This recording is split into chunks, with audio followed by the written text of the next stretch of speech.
नमस्कार दर्शक बंधु आसंतु आज जानिबा मकर संक्रांतिर महत्व और पूजा विधि विषय रे 2025 14 जानुआरी मंगलवार दिन पालन कराजिबो मकर संक्रांति। हिंदू धर्म रे मकर संक्रांतिर बहुत महत्व रही आसुअछि।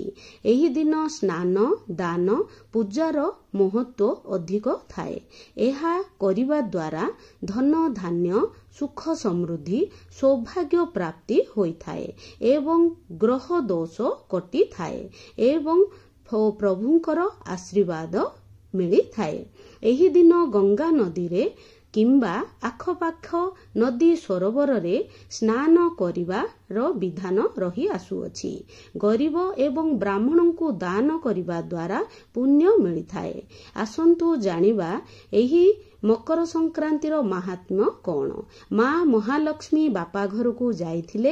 एही दिन श्री मंदिर को फेरिथिले।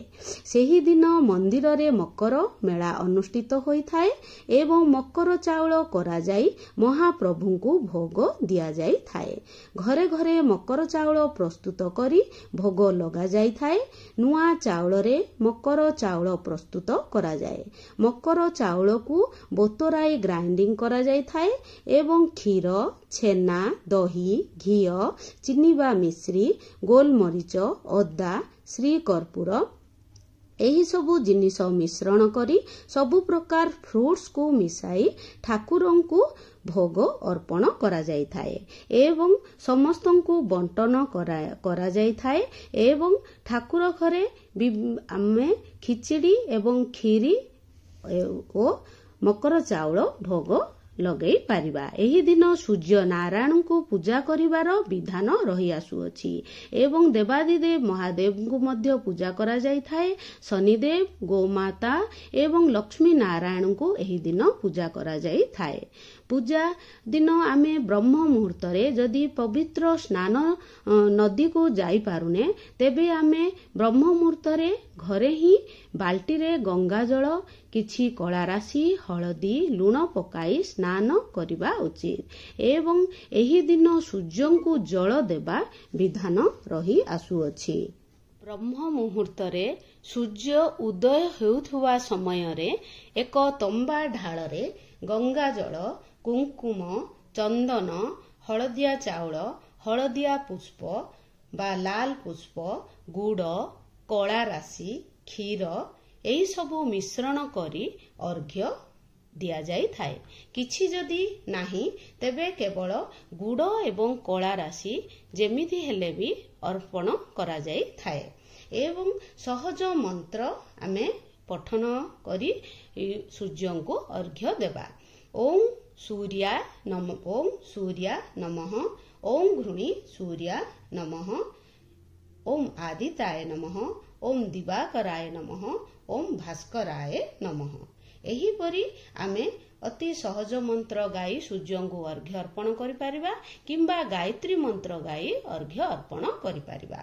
ओम आदिताय विद्महे मार्तंडाय धीमहि तन्नो देव प्रचोदयात्। एही भली मंत्र गाई सूर्य को 3 थर परिक्रमा करी सूर्य को अर्घ्य अर्पण करिबा द्वारा आमे निरोगी होई थाउ एवं बड़ बड़ रोगरु आमे मुक्ति मिली पारिबो एवं आदित्य हृदय स्रोत मध्य आमे पठन करिबा एही दिन एवं आत्मविश्वास एहा पठन करिबा द्वारा आत्मविश्वास मध्य बढ़ी थाए एवं एही दिन आमे कौन सबु दान करिबा। एही दिन गुड़ एवं कला राशि दान करिवार अधिक महत्व रहिछि। एही दिन दानर महत्व बेसी। जदि कला राशि नाही ताहाले आमे धला राशि दान करि पारिबा।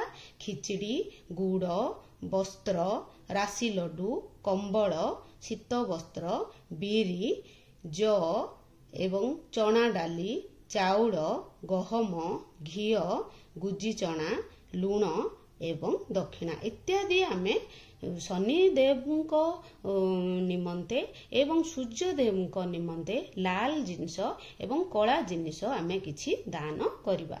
ଏହା ଦ୍ୱାରା ବହୁତ ପୁଣ୍ୟ ଆମକୁ ମିଳିଥାଏ।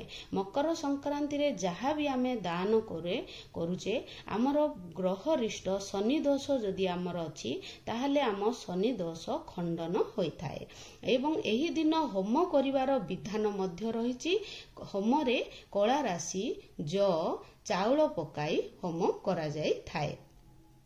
ଏବଂ ଏହି ପର୍ବକୁ ବିଭିନ୍ନ ଜାଗାରେ ବିଭିନ୍ନ ନାମରେ ପାଳନ କରାଯାଇଥାଏ। ଦକ୍ଷିଣ ଭାରତରେ ପୋଙ୍ଗଲ, ଉତ୍ତର ଭାରତରେ ଲୋହଡ଼ି, ଆସାମରେ ବିହୁ, ଏହିପରି ବିଭିନ୍ନ ଜାଗାରେ ବିଭିନ୍ନ ନାମରେ ନାମକରଣ ହୋଇ ପୂଜା ପାଳନ କରାଯାଇଥାଏ। ଥଣ୍ଡା ଦିନ ଥିବାରୁ ଶରୀରରେ ଗରମ କମ୍ ହେବା କାରଣ ଯୋଗୁଁ ଆମକୁ ରୋଗ ବେମାର ଆସିଥାଏ। ତେଣୁ ଏହି ଦିନ ଗୁଡ଼ ଓ ରାଶିର ବ୍ୟବହାର ବେଶୀ କରାଯାଇଥାଏ। ଏଥିରେ ବନେଇବା ଖାଦ୍ୟ ଖାଇବା ଉଚିତ ଏବଂ ଦାନ କରିବା ଉଚିତ। ଏହା ଦ୍ୱାରା ଶରୀରରେ ଗରମ ସୃଷ୍ଟି ହୋଇଥାଏ ଏବଂ ଆମକୁ ପୋଷକ ତତ୍ତ୍ୱ, ଭିଟାମିନ, ପୋଟାସିୟମ୍ ମିଳିଥାଏ ଏବଂ ରୋଗରୁ ମଧ୍ୟ ମୁକ୍ତି ମିଳିଥାଏ। ଖିଚୁଡ଼ି ମଧ୍ୟ ଆମକୁ କାର୍ବୋହାଇଡ୍ରେଟ ଦେଇଥାଏ ଏବଂ ଶରୀରକୁ ତୀବ୍ର ଉର୍ଜା ଆମକୁ ପ୍ରଦାନ କରିଥାଏ। ମକର ସଂକ୍ରାନ୍ତିରେ ଏହି ସବୁ ଜିନିଷ ଆମେ ଦାନ କରି ବହୁତ ପୁଣ୍ୟ କମେଇ ପାରିବା। ଏବଂ ଆସନ୍ତୁ ଜାଣିବା ସଂକ୍ରାନ୍ତି କାହାକୁ କୁହାଯାଏ। ସୂର୍ଯ୍ୟ ଭଗବାନ ଧନୁ ରାଶିକୁ ଛାଡ଼ିକି ମକର ରାଶିରେ ଏବେ ପ୍ରବେଶ କଲେ, ତେଣୁ ଏହାକୁ ମକର ସଂକ୍ରାନ୍ତି ବୋଲି କୁହାଯାଏ। ସୂର୍ଯ୍ୟ ଗୋଟିଏ ରାଶିରେ 1 ମାସ ରହିବା ପରେ ଅନ୍ୟ ଗୋଟିଏ ରାଶିକୁ ସଂକ୍ରମଣ କରିବା ବା ରାଶି ପରିବର୍ତ୍ତନ କରିବା ଦିନକୁ ସଂକ୍ରାନ୍ତି କୁହାଯାଏ। ସେ ଯେଉଁ ରାଶିରେ ଅବସ୍ଥାନ କରନ୍ତି ସେହି ମାସକୁ ସେହି ରାଶି ଅନୁସାରେ ନାମକରଣ କରାଯାଇଛି। ଯେମିତିକି ସୂର୍ଯ୍ୟଦେବ ଧନୁ ରାଶିରେ ପ୍ରବେଶ କଲେ ଧନୁ ସଂକ୍ରାନ୍ତି, ମକର ରାଶିରେ ପ୍ରବେଶ କଲେ ମକର ସଂକ୍ରାନ୍ତି। ମକର ରାଶିର ଅଧିପତି ହେଉଛନ୍ତି ଶନିଦେବ। ସୂର୍ଯ୍ୟଦେବ ଏହି ଦିନ ପୁତ୍ର ଶନିଦେବଙ୍କ ପାଖକୁ ଯାଇଥାନ୍ତି। ତେଣୁ ଏହି ଦିନ ଶନିଦେବଙ୍କୁ ମଧ୍ୟ ପୂଜା କରାଯାଇଥାଏ। ଦୁହେଁ ଦୁହିଁଙ୍କର ବିରୋଧୀ ଥିଲେ ମଧ୍ୟ ଏହି ଦିନ ଦୁହେଁ ମିଶିଥିଲେ। ତେଣୁ ଏହି ଦିନ ସମସ୍ତଙ୍କୁ ମିଶିବାର ଦିନ ବୋଲି କୁହାଯାଇଥାଏ ଏବଂ ପରିବାର ସମସ୍ତେ ଏକାଠି ଏହି ଦିନ ମକର ସଂକ୍ରାନ୍ତି ଦିନ ହୋଇଥାନ୍ତି। ତେଣୁ ଆମେ ଏହି ଦିନ କଳା ରଙ୍ଗର ବସ୍ତୁ ଜିନିଷ ମଧ୍ୟ ଦାନ କରିବା। ଯେହେତୁ ଶନିଦେବଙ୍କର ରଙ୍ଗ କଳା, ତେଣୁ କଳା ଜିନିଷ ଦାନ କରିବା ଦ୍ୱାରା ଆମର ଶନି ଗ୍ରହ ଦୋଷ ଖଣ୍ଡନ ହୋଇଥାଏ। ମକର ସଂକ୍ରାନ୍ତି ଠାରୁ ସୂର୍ଯ୍ୟଙ୍କର ଉତ୍ତରାୟଣ ଗତି ହୋଇଥାଏ ଏବଂ ଏହି ଦିନ ଆମର ଗୁଡ଼ି ଉଡ଼େଇବା ପ୍ରଥା ମଧ୍ୟ ରହିଆସୁଅଛି। ମକର ସଂକ୍ରାନ୍ତି କେବଳ ଖୁସିର ପର୍ବ ନୁହେଁ, ଏହା ଏକ ବୈଜ୍ଞାନିକ କାରଣ ମଧ୍ୟ। ଆମେ ଖରାରେ ଗୁଡ଼ି ଉଡ଼େଇବା ଦ୍ୱାରା ମଧ୍ୟ ଆମ ଦେହରେ ଭିଟାମିନ ଡି ମିଳିଥାଏ ଏବଂ ଆମର ହାଡ଼ ମଜବୁତ ହୋଇଥାଏ। ଏବଂ ଏହି ଦିନ ମକର ସଂକ୍ରାନ୍ତି ଠାରୁ ସୂର୍ଯ୍ୟଙ୍କର ଉତ୍ତରାୟଣ ଗତି ଆରମ୍ଭ ହୋଇଥାଏ। ଏହି ଦିନ ଠାରୁ ଶୁଭ କାମ ବା ଶୁଭ କାର୍ଯ୍ୟ ଆରମ୍ଭ ହୋଇଯାଇଥାଏ। ଗୀତାରେ କୁହାଯାଇଛି, ଉତ୍ତରାୟଣରେ ମୃତ୍ୟୁ ହେଲେ ମୋକ୍ଷ ପ୍ରାପ୍ତି ଓ ଆତ୍ମା ବୈକୁଣ୍ଠ ପ୍ରାପ୍ତି ହୋଇଥାଏ। ଉତ୍ତରାୟଣ ମାନେ କ'ଣ? ଉତ୍ତରାୟଣ ମାନେ ଚନ୍ଦ୍ରକୁ ଆଧାର କରି ମାସକୁ 2 ଭାଗ କରାଯାଇଛି। ଗୋଟେ ଭାଗ ଶୁକ୍ଳ ପକ୍ଷ ଏବଂ କୃଷ୍ଣ ପକ୍ଷ। ସୂର୍ଯ୍ୟଙ୍କୁ ଆଧାର କରି ବର୍ଷକୁ 2 ଭାଗ କରାଯାଇଛି। ଗୋଟେ ହେଉଛି ଉତ୍ତରାୟଣ ଏବଂ ଆଉ ଗୋଟେ ହେଉଛି ଦକ୍ଷିଣାୟନ। ଯେଉଁଦିନ ସୂର୍ଯ୍ୟ ଉତ୍ତରାୟଣ ହୋଇଥାନ୍ତି ଅର୍ଥାତ୍ ପୃଥିବୀର ଉତ୍ତର ଗୋଲାର୍ଦ୍ଧ ସୂର୍ଯ୍ୟ ଆଡ଼କୁ ଢଳିକି ରୁହେ, ଏହାକୁ ଉତ୍ତରାୟଣ କୁହାଯାଏ ଏବଂ 6 ମାସ ଏହି ଉତ୍ତରାୟଣରେ ସୂର୍ଯ୍ୟ ରହିଥାନ୍ତି। ଆଉ 6 ମାସ ଦକ୍ଷିଣାୟନରେ ରୁହନ୍ତି। ମକର ସଂକ୍ରାନ୍ତିରୁ କର୍କଟ ସଂକ୍ରାନ୍ତି ପର୍ଯ୍ୟନ୍ତ ଉତ୍ତରାୟଣରେ ରୁହନ୍ତି। ଉତ୍ତରାୟଣରେ ଦେବତାଙ୍କ ପାଇଁ ଦିନ ହୋଇଥାଏ ଏବଂ ଦକ୍ଷିଣାୟନରେ ଦେବତାଙ୍କ ପାଇଁ ରାତି ହୋଇଥାଏ। ତେଣୁ ଭଗବାନ ଏହି ଉତ୍ତରାୟଣରେ ଆମର ମୋକ୍ଷ ପ୍ରାପ୍ତି, ଉତ୍ତରାୟଣରେ ମୃତ୍ୟୁ ହେଲେ ମୋକ୍ଷ ପ୍ରାପ୍ତି ଓ ଆତ୍ମା ବୈକୁଣ୍ଠ ପ୍ରାପ୍ତ ହୋଇଥାଏ ବୋଲି କୁହାଯାଏ। ଭୀଷ୍ମ ସରଶଯ୍ୟାରେ ରହି ଇଚ୍ଛା ମୃତ୍ୟୁ ଏହି ଦିନ ନେଇଥିଲେ। ଏହି ଦିନ ଠାରୁ ରାତି ସାନ ଓ ଦିନ ବଡ଼ ହୋଇଥାଏ। ବସନ୍ତ ଋତୁର ଆଗମନ ହୋଇଥାଏ। ଶ୍ରୀକୃଷ୍ଣ ଭଗବାନ ଗୀତାରେ କହିଛନ୍ତି, ଉତ୍ତରାୟଣକୁ ବହୁତ ଶୁଭ ବୋଲି କୁହାଯାଏ। ଏହି 6 ମାସ ଶୁଭ କାଳ ବୋଲି କୁହାଯାଏ। ଏହି 6 ମାସକୁ ଶୁଭ କାଳ କୁହାଯାଏ। ସୂର୍ଯ୍ୟଦେବଙ୍କ ଯୋଗୁଁ ଏହି 6 ମାସରେ ପୃଥିବୀ ପ୍ରକାଶମୟ ହୋଇଥାନ୍ତି। ଏହି ପ୍ରକାଶରେ ଶରୀର ପରିତ୍ୟାଗ କଲେ ବ୍ୟକ୍ତିର ପୁନର୍ଜନ୍ମ ହୁଏ ନାହିଁ, ସ୍ୱର୍ଗକୁ ଗମନ କରନ୍ତି ଏବଂ ପରମାତ୍ମା ପ୍ରାପ୍ତ ହୁଅନ୍ତି। ଏହି କାରଣ ଥିଲା ଭୀଷ୍ମ ଶରୀର ତ୍ୟାଗ କରିବାର କାରଣ। ମହାଭାରତ ଯୁଦ୍ଧରେ ଭୀଷ୍ମ ଶଯ୍ୟା ସମୟରେ କୌରବ ପାଣ୍ଡବ କହିଲେ, ଆପଣ ଏତେ କଷ୍ଟ କାହିଁକି ପାଉଛନ୍ତି? ଏତେ ବାଣ ଆପଣଙ୍କ ଶରୀରରେ ଲାଗିଛି, ଆପଣ ତ ଇଚ୍ଛା ମୃତ୍ୟୁର ବରଦାନ ପାଇଛନ୍ତି। ଭୀଷ୍ମ କହିଲେ, ଏବେ ସୂର୍ଯ୍ୟ ଦକ୍ଷିଣାୟନରେ ଅଛନ୍ତି, ସୂର୍ଯ୍ୟ ଯେବେ ଉତ୍ତରାୟଣ ହେବେ ମୁଁ ଶରୀର ତ୍ୟାଗ କରିବି, କାରଣ ମୁଁ ଚାହୁଁନି ମୋର ମୃତ୍ୟୁ ପରେ ମୁଁ ପିତୃଲୋକକୁ ଗମନ କରିବି। କାରଣ 2ଟି ମାର୍ଗ ଅଛି, ଦେବଲୋକ ଓ ପିତୃଲୋକ। ଯାହାର ମୃତ୍ୟୁ ଉତ୍ତରାୟଣରେ ହୋଇଥାଏ ସେ ଯଦି ଭଲ କର୍ମ କରିଥାଏ ତାହେଲେ ସ୍ୱର୍ଗକୁ ଯାଇଥାଏ, କାରଣ ସୂର୍ଯ୍ୟଙ୍କର ରଶ୍ମି ତାଙ୍କୁ ନିଜ ଆଡ଼କୁ ଟାଣିଥାଏ। ଏହି କାରଣରୁ ବହୁତ ଲୋକ ଚାହିଁଥାନ୍ତି ଏହି ଦିନ ଶରୀର ତ୍ୟାଗ କରିବା ପାଇଁ, ତେଣୁ ଭୀଷ୍ମ ମଧ୍ୟ ଚାହିଁଥିଲେ।